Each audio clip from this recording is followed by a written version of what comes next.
Bueno, shalom a todos de nuevo, la familia, nuestros amigos. Es un honor tenerlos a todos aquí para compartir la palabra. Estamos entrando en el último libro de la Torá, que es el libro de Devarim o Deuteronomio. Y esta porción comienza del capítulo 1 hasta el capítulo 3. Este estudio vamos a basarlo básicamente para que lo tengan presente en todo momento, en que Dios es amor y el amor de Dios se expresa mediante la misericordia, la justicia y la fidelidad. Y tomamos como base el versículo que habíamos leído en la lectura de la Torá, que está en Mateo 23:23, que dice que los preceptos de más peso de la Torá son la justicia, la misericordia y la fidelidad. Cualquier cosa que nosotros hagamos debe estar enmarcado dentro de estos fundamentos. En la Septuaginta se le puso como nombre a este libro el libro de Deuteronomio, que es el nombre más conocido, que significa segunda ley, deutero de segunda y nomo de ley.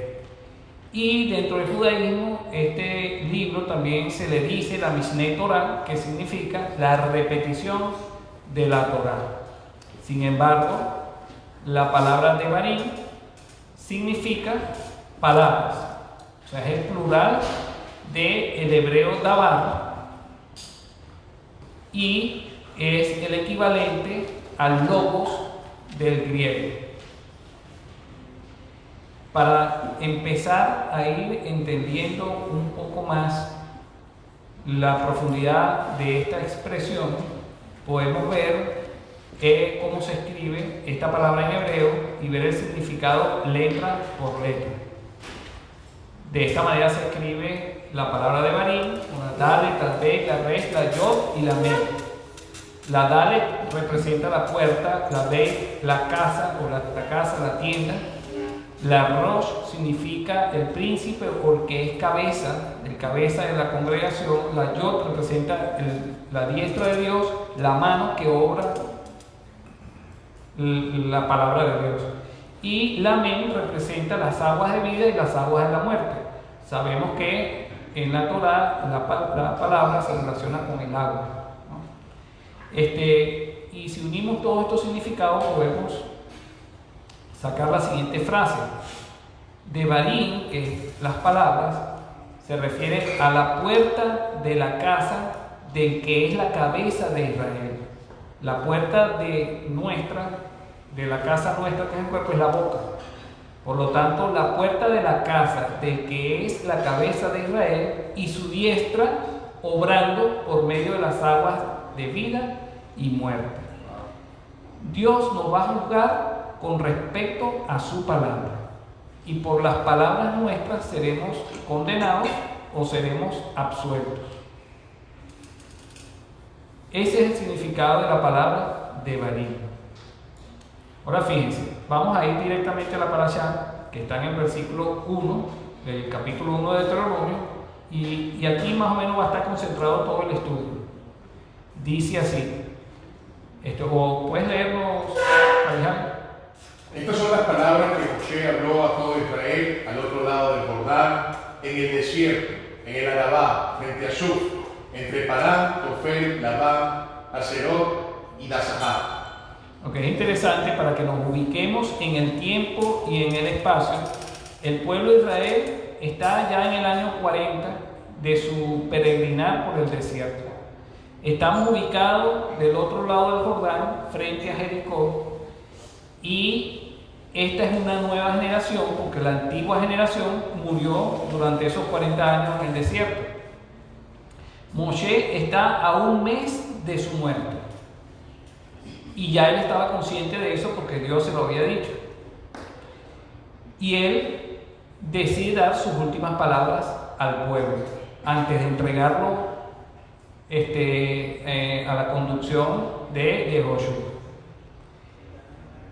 Y es interesante que él nombra a Suf, Parán, Tofel, Labán, Haserot y Isahar.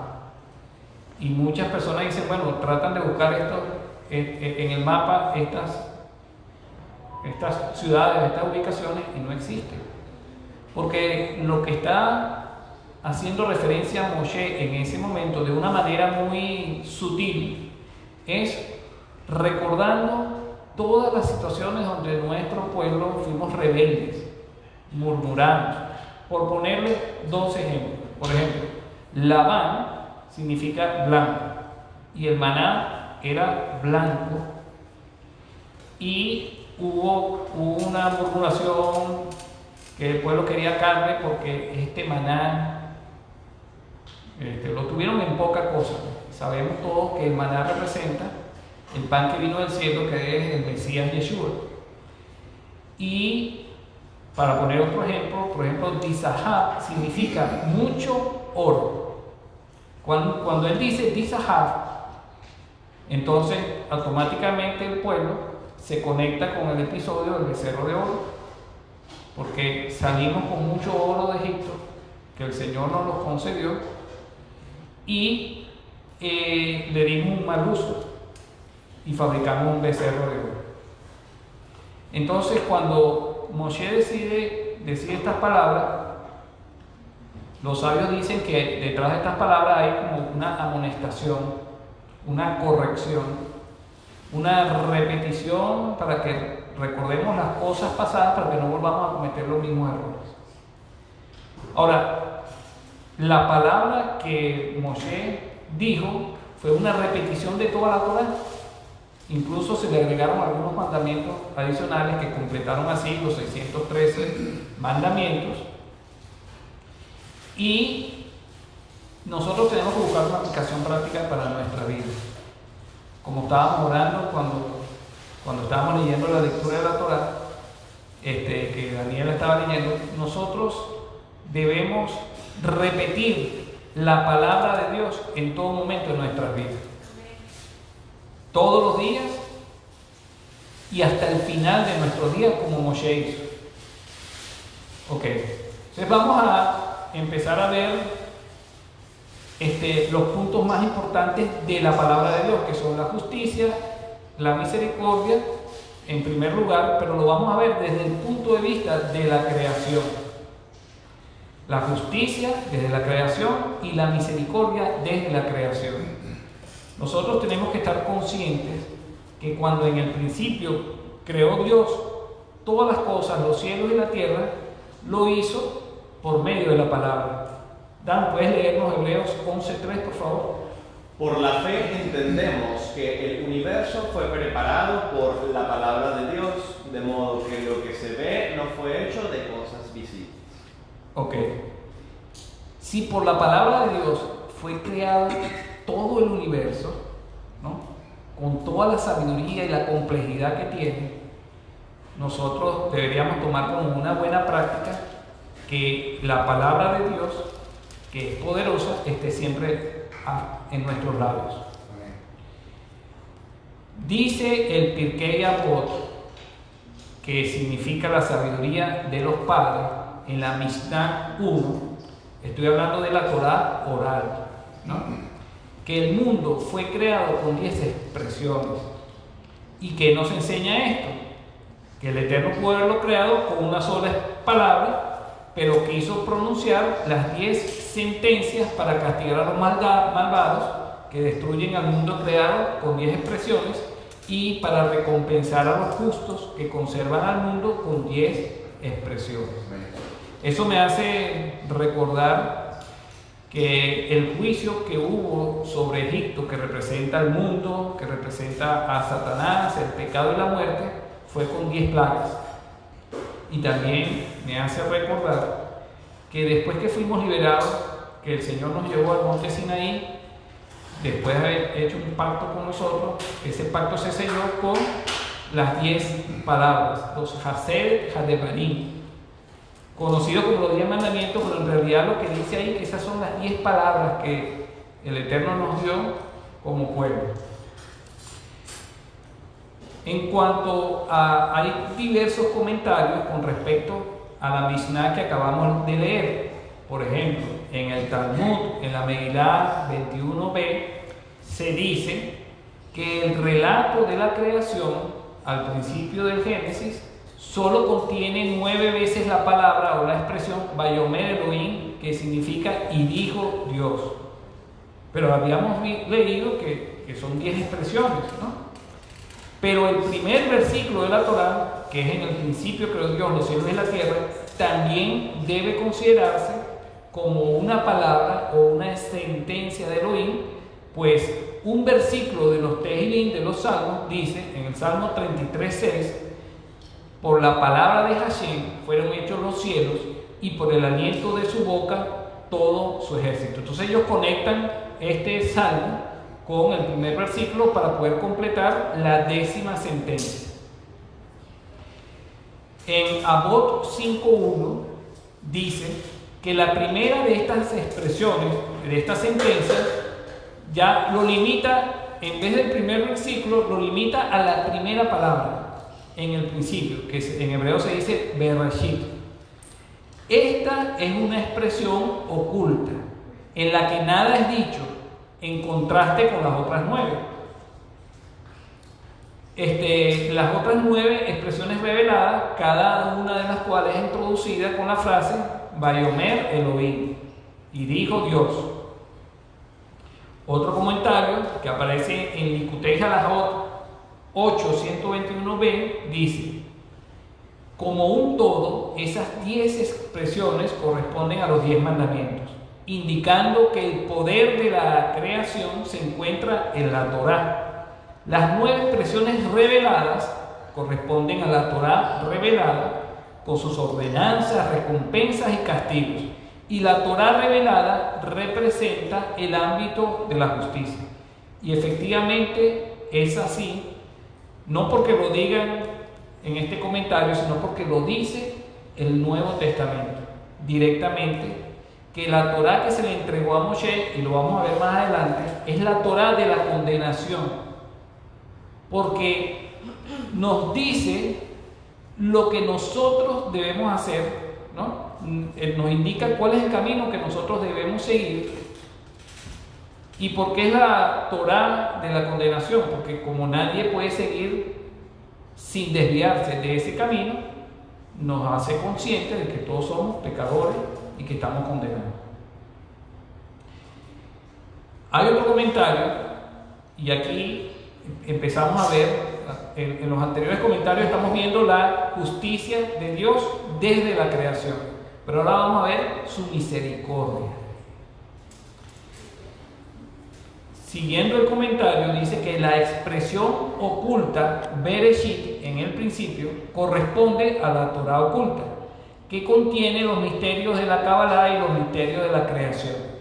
Esta Torá oculta incluye elementos para un nivel oculto de bondad, conocido como el tesoro de los dones inmerecidos. El tesoro de los dones inmerecidos no es más que una expresión de la gracia, porque la gracia es un don inmerecido que Dios creó para retrasar la aplicación de la justicia y darle a la persona la posibilidad de arrepentirse. Cuando Adán pecó, Dios no lo mató inmediatamente, sino que Dios lo sacó fuera del jardín del Edén y él vivió 930 años retrasando así el juicio y dándole la oportunidad de que se arrepintiera.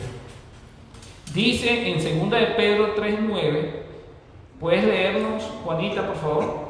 El Señor no se tarda en cumplir su promesa, según algunos entienden la tardanza, sino que es paciente para con vosotros, no queriendo que nadie perezca, sino que todos vengan al arrepentimiento. Entonces ahí vemos la expresión de misericordia de Dios, que retrasa el juicio para que todos procedan al arrepentimiento, y que desde la primera palabra de la Torá, que es Bereshit, que es la Torá oculta, que es el don inmerecido, ya el Señor había amarrado toda la creación a la misericordia.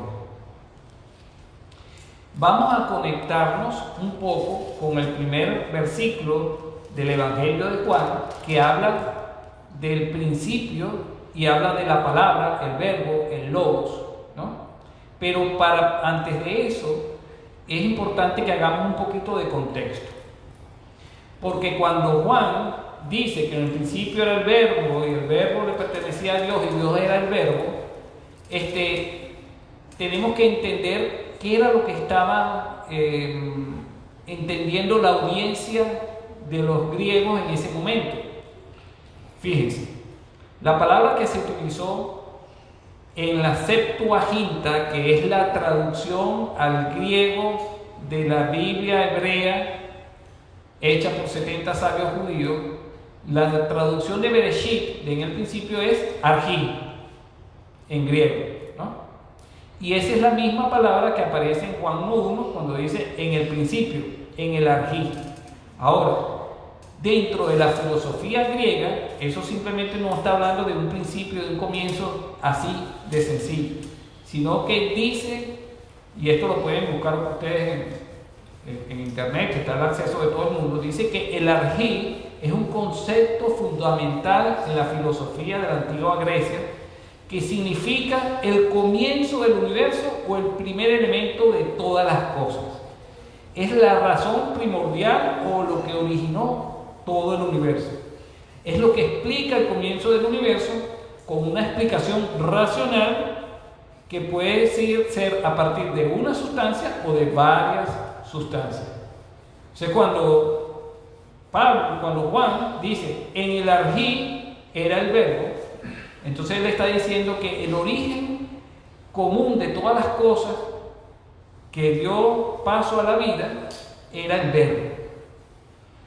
Fíjense que el filósofo griego Aristóteles decía que el arjí tenía vida en sí mismo, no necesitaba de más nada para tener vida. Y vemos diferentes sabios o diferentes filósofos griegos que propusieron diferentes teorías. Por ejemplo, Tales de Mileto argumentaba que el agua era el principio común de todas las cosas. Pitágoras decía que no era el agua, que eran los números, y que los números eran lo más real que podía existir, ¿no? Luego, Empédocles decía que no era una sola sustancia, sino que era una combinación de varias sustancias. En este caso, el aire, la tierra, el agua y el fuego, que esos eran los elementos que originaron el universo. Y después un grupo de filósofos dijeron que no, que era el átomo, que eran las partículas más pequeñas que ni se crean ni se destruyen, y que cuando se agrupan crean todo lo que conocemos, ¿no? O sea, de verdad que tiene mucho sentido y tiene mucho raciocinio, mucha inteligencia, pero humana, ¿no? Heráclito decía que era el fuego, y posteriormente dijo que era el logos, o sea, el verbo, la palabra, porque era lo más parecido al fuego, porque el fuego con mesura se enciende y con mesura se apaga, así como el logos, que con mesura se da a cada uno su parte del logos. Recordemos que el logos es el equivalente al dabar del hebreo, a la palabra, ¿no? Ahora, vamos a entrar en lo que dice el Nuevo Testamento, en lo que dice el Eterno a través de la palabra del Nuevo Pacto. En Juan 1, del 1 al 2, dice: en el principio existía el verbo, y el verbo estaba con Dios, y Dios era el verbo. Entonces aquí entra, digamos que, un razonamiento que nunca habían escuchado los griegos, porque ese verbo que parece algo como etéreo, ¿no? Juan le está dando forma y lo está personalizando en Dios mismo, ¿no? Dice luego que él estaba en el principio con Dios, o sea que era Dios mismo, y todas las cosas fueron hechas por medio de él, y sin él nada de lo que ha sido hecho fue hecho. Eso se parece a la teoría del Big Bang. Vino una explosión y se creó todas las cosas. Ok, pero ¿quién detonó el botón?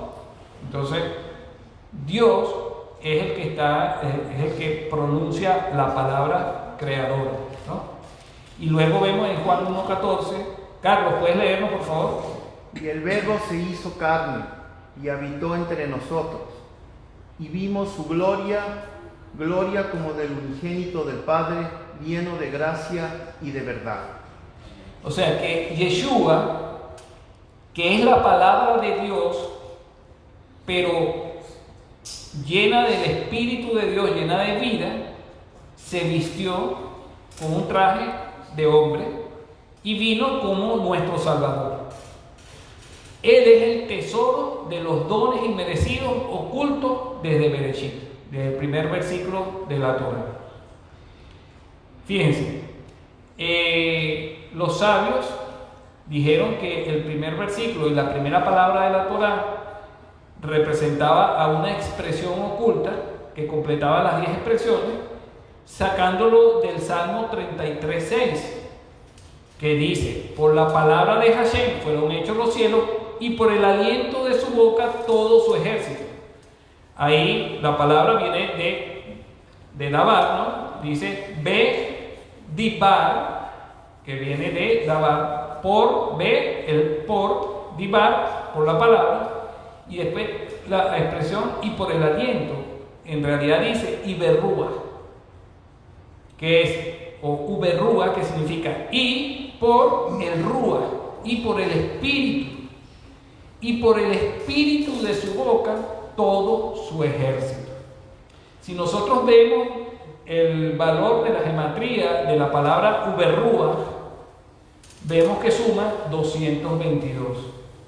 El ser humano, por lo que dice Apocalipsis, está representado en el número 666. Si al hombre 666 penetra el espíritu de santidad de Dios, nos da una nueva vida, un nuevo nacimiento, y hace de nosotros una nueva creación semejante al Hijo de Dios. Por lo tanto, 666 que representa al hombre, más 222 que representa a ese Espíritu de Dios, suman 888, que es la gematría de Jesús, de Jesús en griego.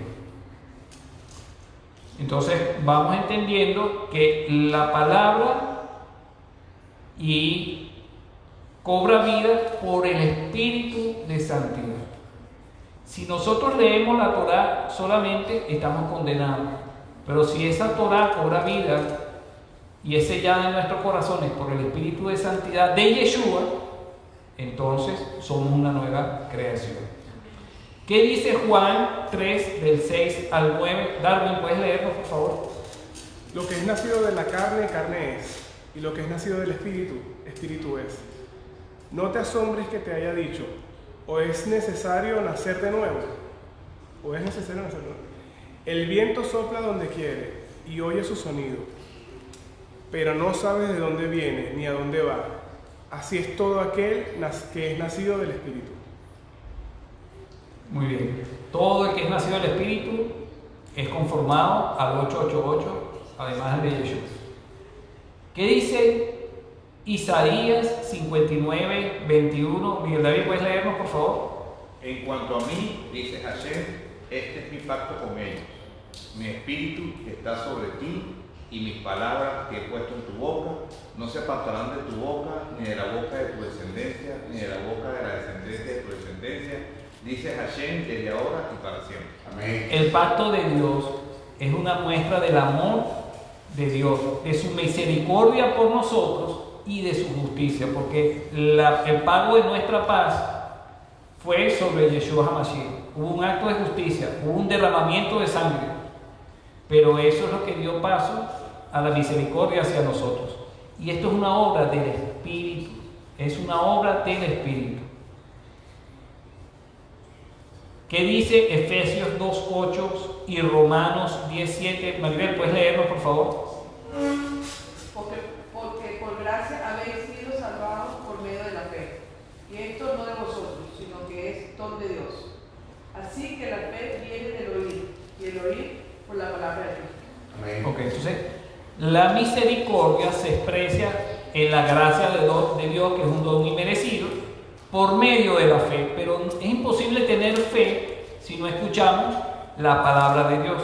Por eso Moshe, antes de morir, en vez de querer decir sus propias palabras, él lo que hizo fue hablar la palabra de Dios, para que la misericordia de Dios se expresara en el pueblo de Israel. Ahora vamos a pasar a un segundo punto, que es la función de la palabra de Dios, de la Torá, en el no creyente, y la función de la palabra de Dios en el creyente. Con respecto al no creyente, ¿qué nos dice Romanos 3:20? Mi amor, ¿puedes leernos, por favor? Porque por las obras de la ley ningún ser humano será justificado delante de él, pues por medio de la Torá viene el conocimiento del pecado. Ok, no debemos confundirnos nunca. El hecho de que Dios nos diga cuál es el propósito o cuál es la manera en que nosotros debemos conducirnos, para muchas personas andan en una carrera tratando de obtener la salvación por sus propias obras, ¿no? Pero la función de la Torá no es esa. La función de la Torá es que nosotros sepamos qué es lo que es pecado y qué es lo que no es pecado, porque la Torá define, limita lo que es pecado. La otra función para el no creyente de la Torá es que hagamos conciencia de que estamos condenados, de que somos pecadores. Primero define el pecado y después nos dice, bueno, tú eres pecador, estás en condenación. En 2 Corintios 3, del 7 al 8, Daniela, ¿puedes leernos, por favor? Y si el ministerio de muerte grabado por letras en piedra fue con gloria, de tal manera que los hijos de Israel no podían fijar la vista en el rostro de Moisés, por causa de la gloria de su rostro, que se desvanecía. Ok, entonces Moisés lo que le estaba diciendo al pueblo, mire, recuérdense que ustedes son pecadores, recuérdense que están en condenación, y para poder obtener las promesas de Dios, dependemos de la misericordia de Dios. La otra función de la Torá con respecto a los no creyentes la encontramos en Gálatas 3, del 23 al 25. Daniel, ¿puedes leernos? Y ante venir la fe, estábamos encerrados bajo ley, confinados para la fe que había de ser revelada. De manera que la ley ha venido a ser nuestro pedagogo para conducirnos a Cristo, a fin de que seamos justificados por la fe. Pero ahora que ha venido la fe, ya no estamos bajo pedagogo.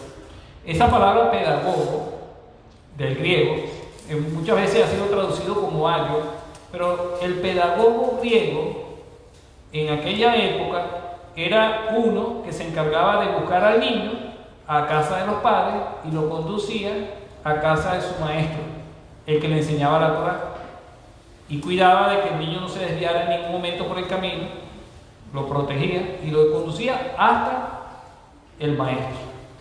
Entonces, la función de la Torá escrita no es salvarnos, es conducirnos hasta el Salvador. ¿Entendemos eso? ¿Por qué? Porque, como dice al principio, todos estamos encerrados bajo ley. ¿Qué quiere decir esta expresión? Que todos estamos condenados.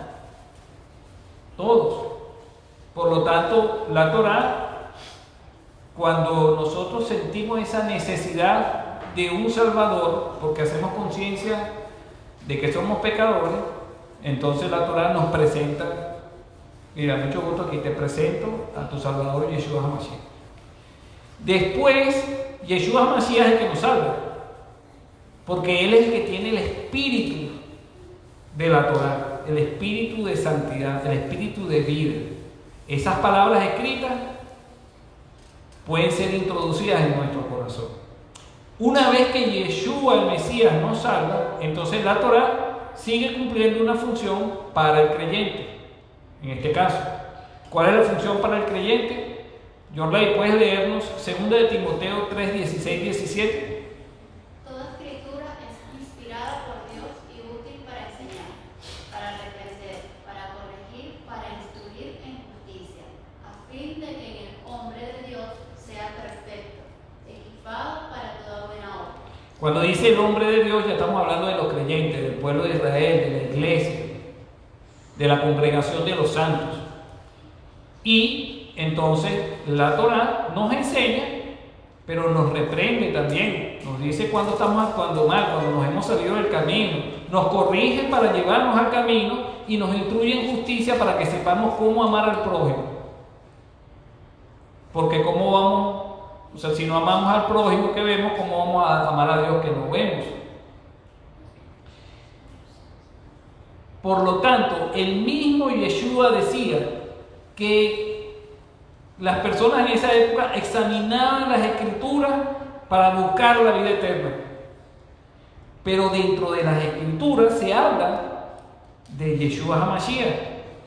Toda la Torá, todos los profetas y todos los escritos hacen referencia y nos llevan de la mano al Mesías Yeshua. Pero si no nos damos cuenta de eso, entonces estamos en la letra muerta sin el Espíritu. Y ahora vamos a pasar a la última parte. Hemos hablado de la justicia desde la creación, hemos hablado que fue hecha con la palabra de Dios, hemos hablado de la misericordia de la creación que está oculta en una expresión oculta, y hemos hablado de la función de la palabra para el no creyente y la función de la palabra para el creyente. Ahora vamos a ver el último fundamento de la Torá, que habla de la fidelidad. La fidelidad viene del hebreo emuná, que significa fidelidad, verdad, fe y firmeza. ¿Ok? Y vamos a ver varios aspectos de la fidelidad para que después al final podamos sacar una aplicación práctica para la vida de todos nosotros. En Sofonías 3:9 hay una profecía para los últimos tiempos. ¿Qué dice Sofonías 3:9? Oralia, ¿puedes leernos, por favor? En ese tiempo daré a los pueblos labios puros, para que todos ellos invoquen el nombre de Hashem, para que les sirvan de común acuerdo. Ok. Y no podemos decir que esta es una mala traducción, porque esta traducción capta el espíritu de la Torá. El Señor sabe que de la abundancia del corazón habla la boca. Y si el corazón nuestro es un corazón malo, inclinado a los malos instintos, pues de eso va a hablar nuestra boca. Sin embargo, esta expresión labios puros viene del hebreo labios zapá y puro como berudá. Y zapá significa idioma. Entendemos entonces que en los últimos tiempos se iba a restaurar la pureza de la palabra de Dios en su idioma. Y verdaderamente el idioma es un milagro de Dios que haya sido restablecido, recuperado, o restaurado, porque prácticamente se consideraba como una especie en extinción, que se había extinguido. Sin embargo, los invito a que busquen esa historia, cómo se recuperó el idioma hebreo de nuevo. Y eso es un cumplimiento de esta profecía para los últimos tiempos, porque a través de las traducciones, por muy buenas que sean y por muy bien intencionadas que estén, no se mantiene la completa pureza de lo que el Señor está diciendo desde la perspectiva y toda la profundidad desde la perspectiva de su idioma original, ¿no? Entonces, procuremos ser fieles al idioma de Dios para poder estudiar la palabra, pero también tenemos que tener un corazón puro para poder mantener la pureza de la palabra en nuestras vidas. La palabra es pura en sí misma, lo que es impuro es nuestro corazón. Y si nosotros no tenemos un corazón puro, vamos a torcer las escrituras a nuestra conveniencia. Y vamos a extraer pasajes de la escritura para adaptarlos a nuestra propia concupiscencia, a nuestros propios deseos. Entonces, tenemos que cuidar la pureza de la palabra. Seguimos en el tema de la fidelidad Y en Deuteronomio 4:2 dice, Estefanía, ¿puedes leernos por favor? No añadiréis nada a la palabra que yo os mando, ni quitaréis nada de ella, para que guardéis los mandamientos de Hashem, vuestro Elohim, que yo os mandé. Cuando Moshe le añadió algo a la palabra, eso fue más que suficiente para que no entrara en la tierra prometida. Porque el Señor le dijo que le hablara a la peña y que de la peña brotaría agua y que el nombre del Eterno sería exaltado a través de esa acción, y él le añadió y le puso golpearla 2 veces. Entonces, tenemos que guardar la fidelidad de la palabra. No podemos añadirle ni podemos quitarle nada. Eso está respaldado en el libro de Apocalipsis, que nos dice que si alguno le añade a las palabras de la profecía de este libro, Dios traerá sobre él las plagas que están escritas en él. Y que si alguien quita de las palabras del libro de esta profecía, Dios quitará su parte en el árbol de la vida. Es algo serio, es algo muy serio manipular la palabra de Dios. ¿Ok? Ahora, el Señor en este mismo libro de Devarim nos enseña el mandamiento más importante de todo, ¿no? Porque recuérdense que del amor a Dios y del amor al prójimo parte, o es el resumen de toda la Torah, de toda la palabra de Dios. Y Él nos enseña el mandamiento del amor a Dios en Deuteronomio 6, 4 al 5, que siempre lo repetimos, que dice que escuche Israel, Hashem Eloheinu, Hashem no es. Amarás a Hashem tu Dios con todo tu corazón, con toda tu alma y con todas tus fuerzas. Y estas Devarim y estas palabras que yo te mando estarán sobre tu corazón. La única manera que estén sobre nuestro corazón es por la obra del Espíritu de Santidad. Porque una tabla de piedra no puede entrar en nuestro corazón, pero el Espíritu Santo sí, ¿no? Entonces, esa es la base, que esté dentro de nuestro corazón. Esa es la obra de Dios. Y diligentemente, de manera punzante, de manera insistente, nosotros tenemos que enseñarlas a nuestros hijos. Y después dice que hablará de ellas. Sin embargo, yo le puse ahí, hablarás dentro de ellas. Y ahora les voy a explicar por qué. No vaya a ser que ustedes piensen que yo estoy añadiendo o quitando o algo a la palabra, ¿no?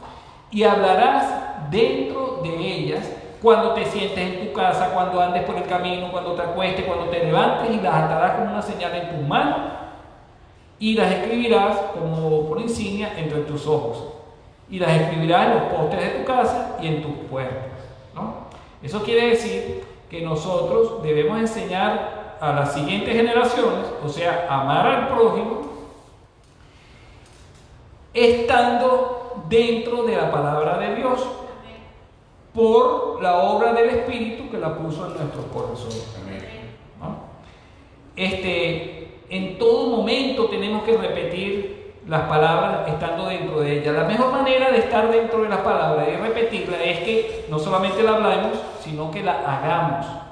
Cuando la hacemos y no solamente la hablamos, entonces verdaderamente le estamos enseñando a nuestros hijos de la manera correcta.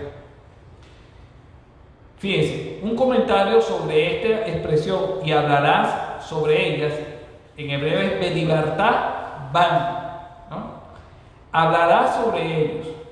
El tema principal de tu conversación con tus hijos, o en general, serán las palabras de la Torá, explorando su significado.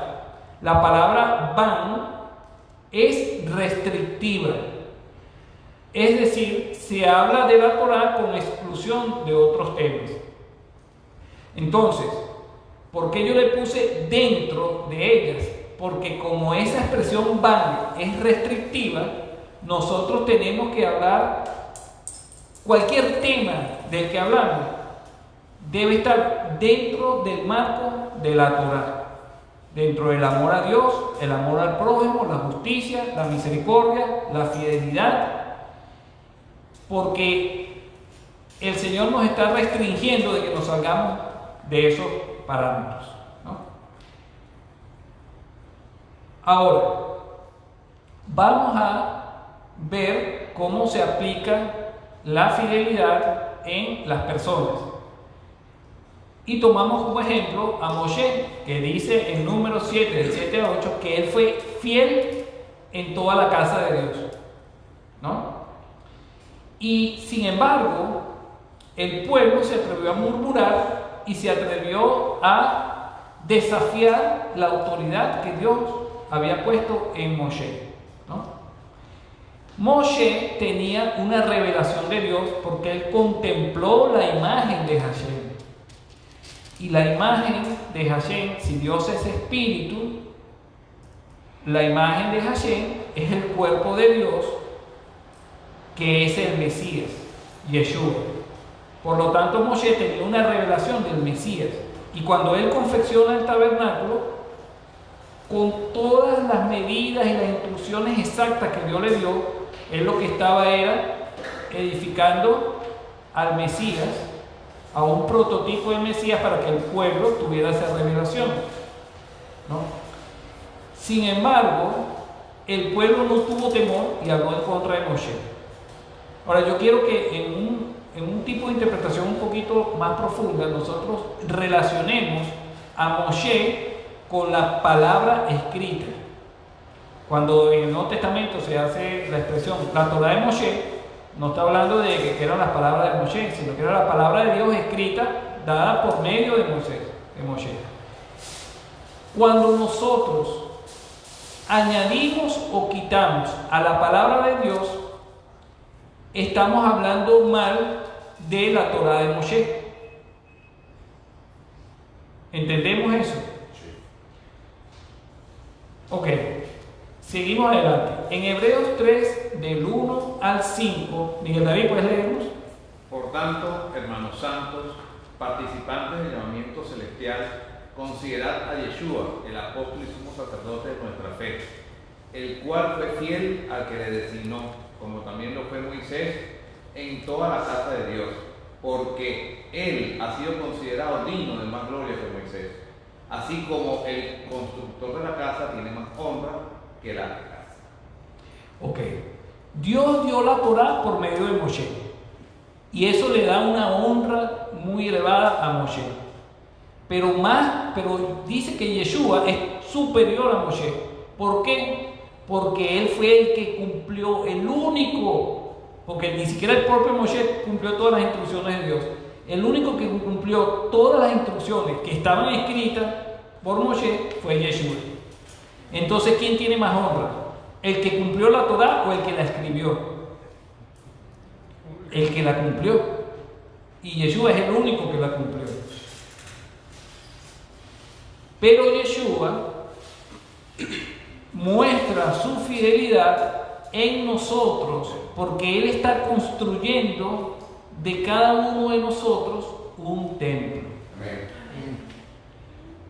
Por medio de la obra del Espíritu. En Hebreos 3, del 4 al 6, Javier, ¿puedes leernos? Porque toda casa es hecha por el uno, pero el que hace todas las cosas es Dios. Y como Moshe fue fiel en toda la casa de Dios como siervo, para testimonio de lo que se iban a decir más tarde, pero Mashiach fue fiel como hijo sobre la casa de Dios, cuya casa somos nosotros. Si retenemos firmes hasta el fin nuestra confianza y la gloria de nuestra esperanza. Entonces, nosotros somos una muestra de la fidelidad de Dios, de Yeshua, porque Él va a perfeccionar la obra en cada uno de nosotros que ya comenzó. Eso sí, si nosotros también tenemos que ser fieles. Y aquí podemos ver una expresión o una definición maravillosa de lo que es la fidelidad que nosotros debemos tener. Dice, si retenemos firme hasta el fin nuestra confianza y la gloria de nuestra esperanza. Le voy a dar un ejemplo de lo que es no ser fiel. Yeshua camina sobre el mar. Los discípulos están en la barca. Yeshua llama a Pedro. O sea, Pedro dice que si puede ir hasta donde Yeshua, y Yeshua le dice que sí. Entonces, digamos que el principio es Pedro en la barca y el final es Pedro llegando a donde Yeshua. Ese es todo el camino. Pedro sale de la barca y camina sobre las aguas. Tremendo, ¿no? Uy, qué gran acto de fe y de fidelidad, ¿no? Tremendo. Pero no continuó firme hasta el fin. ¿Qué pasó? Se hundió. Y Yeshua fue por la fidelidad de Yeshua que él tuvo que sacarlo. Entonces, la fidelidad no es un acto en un momento específico de nuestras vidas. Es la firmeza que nosotros tenemos que tener en el que fue fiel sobre nosotros desde el principio de nuestra vida como nuevo creyente hasta el final de nuestros días. Así como Moshe, al final ya estaba a punto de morir, lo único que hacía era repetir las palabras de Dios a todo el pueblo. Entonces es un camino por lo cual necesitamos constancia, perseverancia. Ok, ahora, lo único que triunfa sobre el juicio es la misericordia, ¿no? Si no fuera por la misericordia, todos estaríamos condenados. Porque en el libro de Jacobo dice: porque el juicio se da sin misericordia para el que no ha mostrado misericordia, y la misericordia triunfa sobre el juicio, ¿no? Ahora, sabemos que el autor de la misericordia es Yeshua. ¿Qué dice Hebreos 10 del 37 al 38, Dan? Porque dentro de muy poco tiempo el que ha de venir vendrá y no tardará. Mas mi justo vivirá por la fe, y si retrocede, mi alma no se complacerá en él. Ok, vamos a ver si le damos un buen entendimiento a esta expresión. Cuando dice que el justo vivirá por la fe, aquí dice mi justo, hablando de uno solo, ¿no? Y está hablando de una profecía que está en Habacuc, que habla sobre el Mesías y su venida. Por lo tanto, habla de uno solo. Yeshua es el único justo. Vamos a ir al texto que está haciendo referencia aquí, Hebreos, que está en Habacuc 2, del 3 al 4. Léenos tú también, Dan, por favor. Porque es aún visión para el tiempo señalado. Se apresura hacia el fin y no defraudará. Aunque tarde, espérala, porque ciertamente vendrá, no tardará. He aquí el orgulloso. En él su alma no es recta, mas el justo por la fe vivirá. ¿Por qué en el orgulloso su alma no es recta? Porque el orgulloso cree que por hacer cosas buenas va a alcanzar la salvación. Pero la verdad es que viene uno que es el único justo que por la fe vivirá. Ahí es donde yo les muestro que la palabra fe, así está escrito en la mayoría de las traducciones, pero es el hebreo emuná, que significa verdad, fidelidad, fe y firmeza. Yeshua es el fiel, Él es el único justo, y nosotros somos los justificados. Si nosotros leemos esta expresión, que el justo por la fe vivirá, por la fidelidad vivirá, y si lo aplicamos a Yeshua, entonces tendríamos que, para poder aplicarlo a nosotros, leerlo de otra forma. Deberíamos leerlo de esta manera: el justificado, o sea, nosotros, el justificado por mi fidelidad, hablando Yeshua, vivirá. O podríamos leerlo: el justificado por mi fidelidad vivirá. ¿Por la de quién? Por la nuestra, por la fe nuestra. Por la fe, por la fidelidad de Yeshua es que vivimos. Él es el justo, nosotros los justificados. Y ya finalizando, hablando de la fidelidad que nosotros debemos expresar y recordando lo que habíamos acabado de leer, somos fieles si retenemos con firmeza hasta el fin nuestra confianza y la gloria de nuestra esperanza en la salvación de nuestro Dios. Es pues la fe, la certeza del que esperamos, de Yeshua, y la convicción del que no vemos, porque Él habita en nuestros corazones como un espíritu y nosotros ahorita no lo vemos. Yeshua HaMashiach es el misericordioso, el justo el fiel y el verdadero. Él es el fundamento, la roca que desecharon los edificadores. Amén. Amén. Y por último, pues todo esto es muy bonito. Sin embargo, lo más bonito es el milagro que Dios hace transformando nuestro carácter. Yo les imprimí el resumen de estas enseñanzas para que las pongamos en práctica durante esta semana hasta el próximo Shabbat, ¿no? Ahí dice que debemos leer y meditar la palabra de Dios diariamente, pidiéndole revelación para entender el espíritu y la intención de Dios, y no desde la perspectiva nuestra y de los deseos nuestros, que lo que hace es añadir y quitarle a la palabra. 2. Debemos estudiar la palabra. Los invito a que estudien la palabra con una Biblia interlineal, donde está el idioma original y la traducción a nuestro idioma, ¿no? Y utilicemos los diccionarios de hebreo y griego, porque eso es el idioma en que fue escrito la Torá y el Nuevo Pacto. 3. Debemos ser celosos de no añadir y no quitarle nada a la palabra. 4. Hagamos todo como para el Señor. 5. Nuestras palabras y nuestras acciones deben estar dentro del espíritu de la Torá, es decir, en Yeshua. 6. Nuestros actos de justicia deben ser una invitación bondadosa a que los demás se vuelvan al Señor, es decir, se arrepientan. Ya habíamos hablado en otro estudio que nosotros no podemos condenar al mundo porque ya está condenado, ni tampoco podemos condenar a las personas que Dios salvó de la condenación. Entonces no debemos condenar a nadie. Nosotros podemos reprender a otras personas, pero con amor, guiándolas al arrepentimiento, haciéndoles una invitación. 7. Sin amor nada somos, por lo tanto debemos practicar la misericordia. Y por último, 8. Debemos ser rápidos para perdonar y lentos para molestarnos. Y cuando nos molestemos, no pequemos, como dice la palabra. Amén. Shabbat Shalom. Vamos a hacer la bendición a